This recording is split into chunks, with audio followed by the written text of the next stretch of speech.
Hey, it's Adam Lavelle here, WrestlingDoneRight.com. We're here to talk about last night, early this morning's Pro Wrestling Noah Limit Break, November 24th, 2024.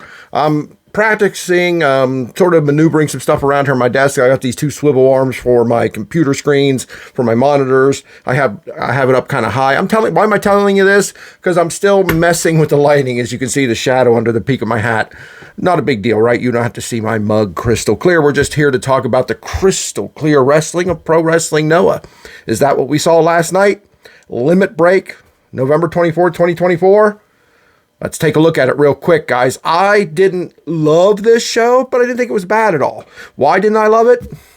I didn't know a lot of these wrestlers. Yes, I have Wikipedia and Google and all that stuff. I'll look them up. But who's going to be in Noah regularly? Who isn't? These limit breaks seem to be one-time shots or occasional shots for a lot of these guys. I digress. Let's just look at the actual wrestling show, if you will. The first match saw Daiki Odashima and Matsuga Junya, I believe that's how you say it, and a great opening match. Look, Odashima can go with anybody. Heavyweight, junior heavyweight. I think this guy could go with the broomstick, as the famous saying goes. He's just excellent. Of course, he does go down here to Junya. I'm guessing because Junya's much more experienced. Junya, I liked his look. He had cool looking gear. He clearly was very experienced, but Odashima comes off as experienced, even though he's not. And like I said, they put on one hell of a show. Odashima kicked out of everything until the last second, where he went down 1, 2, 3. I'm impressed with this Junya guy. I don't know where he normally works. Like I said, I didn't Google or Wikipedia anything yet. I wanted to get on here and just give you my thoughts. I'll look into these guys, especially what happens at the end with Junya, which we'll get to. The second match of the night saw the Leave Mask. Is that a bad translation? What the hell is the Leave Mask? Versus Black Mensure. Didn't care, don't care, didn't watch it. Not into comedy, guys. Not into comedy. Third match, Kazuyuki Fujita and Shuhei Taniguchi and Yu Iwata took on Chris Weiss, Satsuki Nagano, and Taguya Sugawara. Again, forgive me, guys. I have to Google all of them. Chris Weiss looked like a beast. I'd like to see him around some more. Of course, I knew Fujita, Iwata, and Taniguchi. They put on a great show. This was a nice six-man match, but our boys lost. You know, the Noah boys lost to some outsiders. I don't love that. I get it. You know, you're going to put this other team over. Hopefully some of them will come into Noah, either full-time, part-time, what have you. We'll see them again, and we'll recognize them, and we'll know that they are winners, right? I just struggle to watch my guys lose, especially Iwata. I'm a big fan of Iwata, and I can't wait until it's his time. I understand how the training system works before anybody barks at me about that. But look, terrible bark, right? Not really barking. They're just lipping off as if they're masters. I understand it. I can respect it. I just can't wait until it's Iwata's time, but it wasn't here. Here, next fourth match was Mohamed Yone versus Tomomitsu Matsunga. Favorite match of the night. I love this match. These were two brutes, two heavyweights beating each other to death.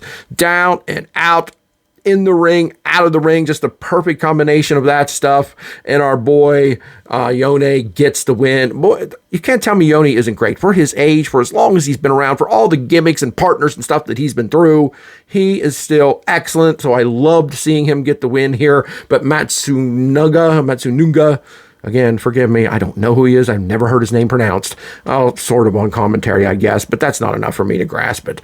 But he looked great, too. He was definitely an older guy, very thick, very strong, very muscular, though not extremely cut, just like built like a Cracker Barrel or something, if you will, just round, you know what I mean? But these two tore into each other in my favorite match of the night, with Yone getting the win.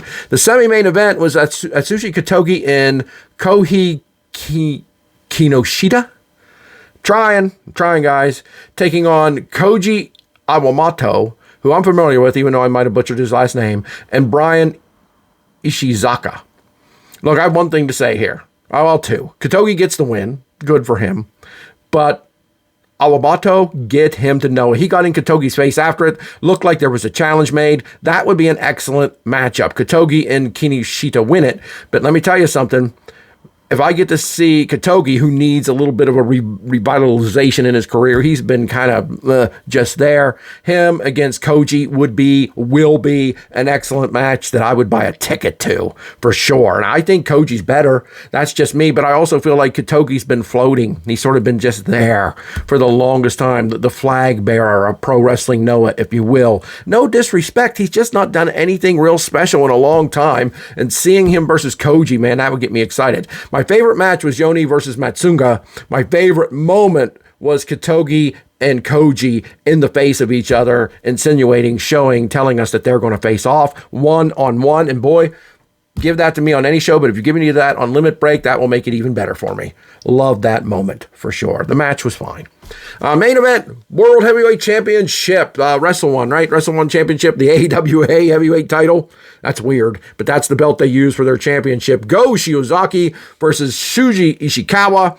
Now, you think this is my kind of match, right? Typically it is.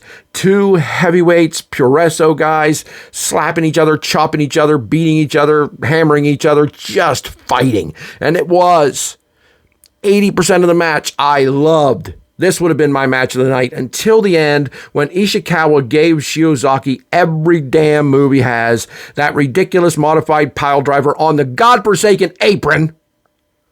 It was brutal. Brutal. It looked like Shiozaki should have been stretchered out. Oh, I know, Adam Puroso, we've had these amazing guys face each other I know, but this isn't then. And these two guys, as much as I love them, aren't those guys. And then he gave him that, several other of his finishers. Just Shiozaki not only kicked out of every damn thing. Now, he sold that pile driver on the apron to a degree, but he came back and wins it. And I'm not upset that Shiozaki retains, but Ishikawa killed this son of a bitch, literally. I mean, if you ask me, you took Ishikawa and made him look like a monkey-ass moron. Not powerful enough to pop a pimple. I'm sorry, but when someone eats every ounce of your offense that you have, and spits it back in your face by pinning you at the end of the match? Shit!